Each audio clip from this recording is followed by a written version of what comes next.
საკითხს და ოკუპირებულ აფხაზეთში ასეთი პროცესები როა რო შევავდეთ. მე ის უფრო გამიკვირდებოდა საგარეო საქმეთა სამინისტრო ამას რომ გამოხმაურებოდა ჩვენ გვყავს ხელისუფლება რომელმაც ეუთოში უმნიშვნელოვანეს რეზოლუცია სადაც სირიის მიერ აფხაზეთის და ეგრეთ წოდებული სამხრეთ ოსეთის აღიარების უკან წაღებაზე იყო საუბარი და ამას არ მისცეს ხმა. ეს არის ხელისუფლება რომელიც გეგმაზომიერად აქრობს მსოფლიოს ტყის წესრიგიდან აფხაზეთის და ეგრეთ წოდებული სამხრეთ ოსეთის ოკუპაციის საკითხს. აქედან გამომდინარე რუსეთის ქმედება საერთოდ არ არის გასაკვირი არის ის რომ ჩვენ გვყავს ქართველებს ესეთი ხელისუფლება რომელსაც ფეხებზე კიდია როგორც აფხაზეთი ისე ეგრეთ წოდებული სამხრეთ ოსეთის სამაჩაბლო რომელიც ოკუპირებულია რუსეთის ფედერაციის მიერ. შეიძლება ერთადერთი საქმეა 7 ნოემბრის საქმე რომელიც მიხეილ სააკაშვილის შემთხვევაში დარჩა. აი კიდევ ერთხელ თქვენი მოლოდინები გაგუზიარეთ ამ საქმესთან დაკავშირებით. მას შემდეგ რაც ქართულმა ოცნებამ კიდევ ერთხელ გამოაცხადა ნადირობა ნაციონალური მოძრაობის მის ისტორიაზე, ვარდების რევოლუციის სრული გადაწერა არის მათი მიზანი, მონაპოვარის ბოლომდე რაღაცა ნიველირება, საერთოდ არ არის გასაკვირი რომ 7 ნოემბერთან დაკავშირებითაც აი ეს საქმე, რომელიც წლების განმავლობაში მიმდინარეობს, შეთითხნილი საქმე, რომელსაც იძიებს სანქცირებული სასამართლო არის კიდევ ერთი სადამსჯელო ოპერაცია მიხეილ სააკაშვილის წინააღმდეგ, მაგრამ ჩვენ მოლოდინიდან გამომდინარე 5 აგვისტოს ველით რომ ქართულ მხარეს გაამტყუნებენ 2008 წლის ომში მიხეილ სააკაშვილს აღუძრავენ დამატებით საქმეებს პროკურატურაში. აქედან გამომდინარე აბსოლუტურად გასაგებია რომ ყველაზე მეტად რომელი პოლიტიკური ორგანიზაციისა და პოლიტიკური ლიდერის მიმართაც აქვს შიში, მის მიმართ აგრძელებენ აღვირახსნილ პოლიტიკურ დევნას. ბრიუსელის მოთხოვნაზე ვიყავთ ვიზა ლიბერალიზაციის შეჩერებასთან დაკავშირებით, ანუ ქართული ოცნება ამბობს რომ კი არ განეიტრალდა ომის საფრთხე, არამედ კვლავ აქტუალურია და აგენტების ხელით ცდილობენ ხელისუფლების ცვლილებას. და მე ჩაგიკითხებ ამასთან დაკავშირებით თქვენ უყასთ. ქართული ოცნება უნდა ჩამოყალიბდეს ბრიუსელი რას თხოვს ქართველი კაცების გათხოვებას თუ ომში დახოცვას. ჯერ ამაზე ჩამოყალიბდნენ და მე ვეცდები პასუხი გავცე, იმიტომ რომ ყოველდღე ცვლიან ჩვენებას. უნდა ვიცოდეთ ბოლო-ბოლო რას თხოვენ ქართული ოცნების დეპუტაციის უმრავლესობას. გათხოვებას და კაცებზე დაოჯახებას მამაკაცებს თუ ომში დაღუპვას. და ხო ჩაგიკითხებით ბრიუსელის მოთხოვნებთან დაკავშირებით ამბობენ ხელისუფლებაში რომ ეს კანონები, განსხვავების კანონი და ოჯახური რეგულირების კანონი არაფერ შუაში არ არის ვიზა ლიბერალიზაციასთან და ამ ის რომ მას როგორ შეაფასებს და ასევე ამბობენ რომ პოლიტიკური გადაწყვეტილებებისთვის კი დამატებით მექანიზმებს ეძებენ ამ მოთხოვნებით. კი ბატონო, მე შემიძლია ერთი რამე ვთქვა, რომ თუ კი ვინმე არ არის არაფერ შუაში ევროკავშირთან, არის ქართული ოცნება. ძალიან მარტივად დგას საკითხი, თუ კი ქართული ოცნება არ მართავს საქართველოს ხელისუფლებას, ჩვენი გზა ევროპისკენ არის ხსნილი. იქამდე სანამ მათ აქვთ მიტაცებული კონსტიტუციური გადატრიალების გზით ხელისუფლება, მანამდე საქართველოს არავითარი შანსი არ აქვს ევროპულ გზაზე. ეს ევროპარლამენტის ბოლო გზავნილიც ვნახეთ, სადაც ქართულ ოცნებას მოუწოდეს, რომ ჩაატაროს სამართლიანი ვადამდელი დემოკრატიული არჩევნები. წინააღმდეგ შემთხვევაში იქამდე ქართული სახელმწიფო არის მართული იმ ორგანიზაციის მიერ, რომელიც ევროპარლამენტის მიერ არ არის აღიარებული როგორც ხელისუფლება. კი ბატონო, ეს ჩავამთავროთ და აღიქვამს გზავნილებს ევროპარლამენტიდან, რა გზავნილები იყო და როგორ უნდა აღიქვას ეს. ნახეთ ძალიან მარტივად არის საქმე. როდესაც გსურს კონკრეტულ ოჯახში გაწევრიანება, რომელსაც ცივილიზაციურად ვეკუთვნით, ხო? მე მიმაჩნია, რომ შოთა რუსთაველის და უილიამ შექსპირიც არიან ერთი ცივილიზაციის ნაწილი. მე მიმაჩნია, რომ როგორც გელათი და ბაგრატი, ისე არ ვიცი, პარიზის ღვთისმშობლის ტაძარი არის ერთი ცივილიზაციის ნაწილი. როდესაც ამ ცივილიზაციას საბჭოთა აი ამ უბედურების შემდეგ უბრუნდებით, მას შემდეგ მნიშვნელოვანია რომ ის წესები რაც არსებობს რომ მარტივი რომ არჩევნები არ უნდა გააყალბო ადამიანი ტყუილად არ უნდა დაიჭირო ადამიანის უფლებები რომ უნდა დაიცვა ამ პრინციპებს თუ არ უღალატებ მარტივად ხდები ამ ცივილიზაციის სრულფასოვანი ნაწილი. ქართულ ოცნებას ეს კიდია ფეხებზე ამაში არის მთელი საქმე. აქედან გამომდინარე ძალიან მარტივად დგას საკითხი ან სრულფასოვანი ევროპული ცივილიზაციის ნაწილია ჩვენი ხელისუფლებაც ან არა. ანუ ამაზევე ჩაგეკითხებით ანუ ოცნება გამოეხმაურა მაგალითად ჩავუყურებთ რომ ეს მიხეილ სააკაშვილის გათავისუფლებას თუ საფუძვლად. ანუ დემენციაც ქონდა ასე წერს სტატუსში, Facebook სტატუსში და აღმოჩნდა რომ არ აქვსო და ბევრი ისეთი მოთხოვნა ქონდა, რომელიც სიამართლეს არ შეებერებაოდა. ამ ფონზე რამდენად საერთოდ უნდა იყოსო მათი მოთხოვნები. ძალიან მარტივად დგას საკითხი. ქართული ოცნება ძალიან ღელავს მიხეილ სააკაშვილთან დაკავშირებით და ჩვენი ევროპელი პარტნიორების განცხადებებთან მიმართებაში, რომ 2003-2012 წლებში ყველაზე მეტი გაკეთდა დიახ ევროპული ინტეგრაციის მიმართულებით და დიახ ნაციონალური მოძრაობა იყო ამის მედროშე.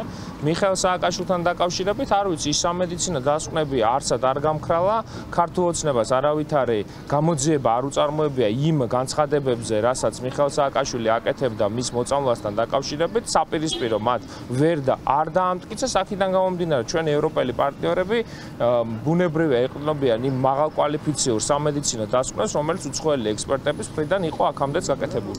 შაბათს გამართულაციაზე მინდა მოდი ეს იყო ასეთი ცოტა ხალხი პოლიტიკური პარტიები გარანტირებთ ლაპტოპის მობილიზაციას. არ ვიცი, თქვენ ცოტა ხალხის ადნახეთ, ათასობით ადამიანი იყო გამოსული აი ამ ზაფხულის ძალიან მძიმე სიცხეში ზედმეტი რაღაცა ორგანიზების გარეშე, რაღაცა პარტიული სტრუქტურების არავითარი დატვირთვა არ მომხდარა და ამავე დროს საინფორმაციო კამპანიის თვალსაზრისით მრავალრიცხოვანი აი ასობით ათასი ადამიანის გამოსვლას ჭირდება მინიმუმ რამდენიმე კვირიანი აქტიური კამპანია და ფინანსური რესურსის დახარჯვა და ქართული საზოგადოება ძალიან მარტივად ერთკვირიანი აი მოწოდებიდან გამომდინარე უამრავი ათასობით ადამიანი გამოვიდა ქუჩაში და დააფიქსირა საკუთარი ნება და მე დარწმუნებული ვარ რომ როდესაც კრიტიკული მომენტი დადგება ამაზე კიდევ უფრო მეტი ადამიანი გამოვა ისევ ქუჩაში ქართულ ოცნებას არ კონდეს იმედი რომ პროტესტი სადმე წავიდა თვითმმართველობის არჩევნებთან დაკავშირებით მინდა კითხო კიდევ ერთხელ რომ გითხრათ ოპოზიციის გეგმა რა რესურსია ოპოზიციაში და ასევე ის 8 პოლიტიკური პარტიის გადაწყვეტილება რომ რეგიონებში გეგმავენ გასვლას თქვენი გეგმები როგორია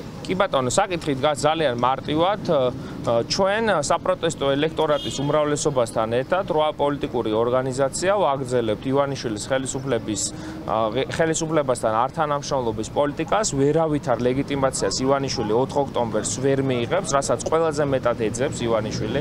მას თუ რამე ჭირდება ქვეყნის შიგნით და ქვეყნის გარეთ ლეგიტიმაცია. ჩვენი სამოქმედო გეგმა არის შემდეგი, რომ ქვეყნის გარედან სანქციები, ქვეყნის შიგნით აქციები, აქ მნიშვნელოვანი არის ის, რომ კიდევ უფრო მეტი გააქტიურება მოხდება სამოქალაქო საზოგადოების, არასამთავრობო ორგანიზაციების, ასევე რეგიონებში მოხდება კიდევ უფრო მეტი კონსოლიდაცია სხვადასხვა სტრუქტურების და რაც შეეხება საერთაშორისო პარტნიორებს, აქტიურად ვიმუშავებთ, რომ ქართული ოცნების მაღალჩინოსნების მიმართ მოხდეს კონკრეტული სანქცირება, ხაზს უსვამ ტარგეტირებული სანქცირება, რომელიც მიმართული იქნება ქართული ოცნების ხელისუფლების და რეჟიმის მსახურების მიმართ.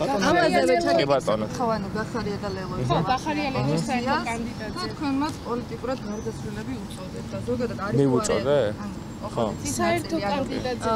ხო, საერთო ოპოზიციურ გეგმაზე არის თუ არა ეს ხალხი და ისინი კიდე ისტერიას უწოდებენ იმას, რომ დღემდე ამ თემაზე მიდის დასწრება, რომ ისინი იღებენ მონაწილეობას.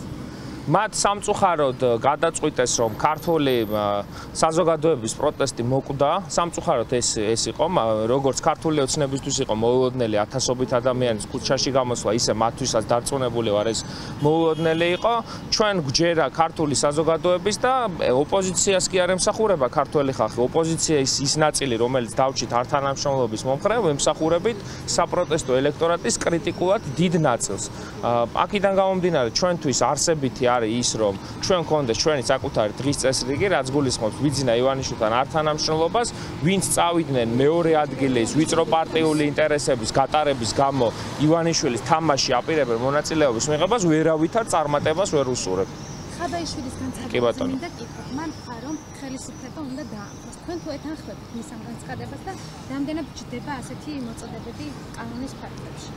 მე შემიძლია ერთი რამ თამამად თქვა, რომ ქართული ოცნების ხელისუფლების დემონტაჟი უნდა მოხდეს, ეს უნდა მოხდეს ქუჩის იძულების გზით, საერთაშორისო სანქციების იძულების გზით, რის შემდეგაც ქვეყანაში ჩატარდება ახალი სამართლიანი საპარლამენტო არჩევნები. შესაბამისად, ხელისუფლების ცვლილება მოხდება ნებისმიერ ვითარებაში არჩევნების გზით, მაგრამ ამ არჩევნებამდე რომ მივიდეთ, ბევრად უფრო მეტი აქტიურობა გვმართლებს. ნეიტრალურ საქართველოზე კითხავთ რა. კი ბატონო. განცხადებას წერენ, რომ გარეთ ძალები დარწმუნდნენ, რომ საქართველოში არჩევნებით ვერ შესწავლენ ხელისუფლებას და ვიზა ლიბერალიზაციის შეჩერებას. ხალხის თავრობას დაუპირისპიროს და რევოლუციის სცენარები განავითარებო. ასევე წერენ, რომ ფეთქებად საშიში სიტუაციაში აღმაშორებელია ხელისუფლების მინერტულობა. აი ესეც რომ არ ვიცი, მე მგონი ქართულ ოცნებას უფრო მიემართება ეს მათი დამოკიდებულება, იმიტომ რომ როგორც ჩანს ეს ნეიტრალური საქართველო თუ არ ვიცი ეს სატელიტი ორგანიზაცია ვინ არის და რას წარმოადგენენ, ისინიც კი ნერვიულობენ ქართული ოცნების სისუსტით, იმიტომ რომ დარეულები არიან ერთმანეთზე და არ იციან რომელ კლანზე გააკეთონ გათვლა. გომელაურთან მიდიან, კაცხსნიან, ლილუაშვილთან მიდიან, კაცხსნიან, ღარიბაშვილთან მივიდნენ, მოხსნეს, აღარ იციან ვიზე გააკეთონ ეს ისა ფსონი და შესაბამისად ქართული ოცნების მიმართ კი სწორი მიდგომა აქვს, რომ რაღაცა გააკეთონ, იმიტომ რომ იღუპები. ამერიკის უსაფრთხოების ეროვნული უსაფრთხოების ხელმძღვანელი თურცი გაბარდი ამბობს, რომ ობამა Deep State-ის დავალებით აბრალებდა ტრამპს პრორუსულობას და პრორუსობას და ამ როგორ ფიქრობთ ამ განცხადებას როგორ შეაფასებთ და იყო თუ არა მსგავსი ხელწერა საქართველოს მიმართებაში? ობამა აბრალებდა ტრამპს პრორუსობას. ხო და არის თუ არა იგრძნობა თუ არა საქართველოში მსგავსი ხელწერა და როდესაც პოზიცია გვაქვს ერთი? როდესაც პოზიცია გვაქვს ერთი რომ Deep State არ არსებობს ბავშვთა პოზიციას ხო მაგას ამბობ. ანუ ამ განცხადებას როგორ შეაფასებთ? არ ვიცი, მე შემიძლია ერთი რამე თქვა, რომ Deep State-ის როგორც ესეთი განმარტება კონკრეტული არსებობს, ეს არის ამერიკის შეერთებულ შტატებში ამას აქვს სხვა აღქმა და ირაკლი ყობახიძის მოსაზრება გლობალურ და ლოკალურ ომის პარტიასთან დაკავშირებით არავითარ კავშირში არ არის იმ განცხადებებთან, რაც თუნდაც ამერიკის შეერთებულ შტატებში ტარდება. ეს არის მარტივი манипуляция, რასაც ქართული ოცნება ნახეთ, ქართული ოცნება ეწევა მარტივ манипуляციას. არსებობს კონკრეტული ტერმინი ამერიკის შეერთებულ შტატებში, ეს ტერმინი მათ აქვს გადმოღებული და ყველა ბრუნვაში აბრუნებენ, რომ იქნება რაღაცნაირად ქოთანს აქედან თუ იქით ამ მხრიდან მოაბან ეს ისა სახელური და არავითარ კავშირში არის ხელწერა არ ვიცი ხა თუკი მთელი დედამიწა ქართულ ოცნებას აფასებს როგორც ქართველი ხალხის მიმართ მოღალატეობრივი ნაბიჯების გადამდგმელ პარტიად რომელიც მხოლოდ და მხოლოდ რუსეთის ფედერაციას მოსწონს და მხოლოდ და მხოლოდ ლავროვის და ზახაროვას შექებას იმსახურებს არ ვიცი ეს საზოგადოებისთვის მიმინდია შეფასება ამაზე ვეკითხავთ ამაზე ამერიკის ეროვნული საფრთხის ხელმძღვანელმა დაადასტურა რომ ბრალდება ამერიკულ არჩევნებში რუსეთის ჩარევისთვის და დონალდ ტრამპის წინააღმდეგ ბარაკ ობამას მიერ იყო გამოგონილი და მეორე აბზაცი და სხვადასხვა ქვეყანაში ოპონენტების პრორუსულობის იარაღის მიწება Deep State-ის კარგად აპრობირებული ხელწერა. მე რა მაინტერესებს, იცი, ირაკლი ყობახიძე არის ეგრეთ წოდებული პრემიერ-მინისტრი თუ ამერიკის შეერთებული შტატების კონგრესმენია. მასზე რო არის ბრალდებები, რომ 2024 წლის 26 ოქტომბერს რუსეთის ფედერაცია ჩაერია საქართველოს არჩევნებში და ამაზე მიუთითებენ გერმანიის კანცლერი, დიდი ბრიტანეთის პრემიერ-მინისტრი და საფრანგეთის პრეზიდენტი, ჯერ ამას უპასუხოს და მერე ჩაერიოს ამერიკის საშინაო პოლიტიკას, ჯერ თავის თავს მიხედოს ბატონმა ირაკლი. მთავრობამ სახელმწიფო გრანტების გაცემის პრიორიტეტული მიმართულებები დაასახელა და მიზნობრივი პროგრამები დაამტკიცა. რამდენიმეს ჩამოგითვლით მაგალითად განისაზღვრა დემოკრატიული ინსტიტუტები, კარგი მმართველობა, ადამიანის უფლებები და ევროკავშირისკენ სწრაფვა. როგორ ფიქრობთ, რამდენად მნიშვნელოვანია ეს მიმართულებები, რამე ეფექტის მომტანი თუ იქნება და თქვენი შეფასება? ეს ვისი არის? მთავრობამ დაამტკიცა სახელმწიფო გრანტის გაცემის პრიორიტეტული მიმართულებები. კი ბატონო, არ ვიცი, სახელმწიფო გრანტს მე დარწმუნებული ვარ, მიიღებენ ისეთი ორგანიზაციები, როგორც არის ეს ერთიანი ნეიტრალური საქართველო და მისი სატელიტი ორგანიზაციები, რომელთა მთავარი მიზანიც იქნება საარჩევნო მოსყიდვა და ზონდერ ჯგუფების დაფინანსება. დანარჩენი რა ლამაზი ტერმინებითაც არ უნდა შეფუთონ, ბოლოს მაინც ხოცების ხელში რჩება ეს ფული. მადლობა.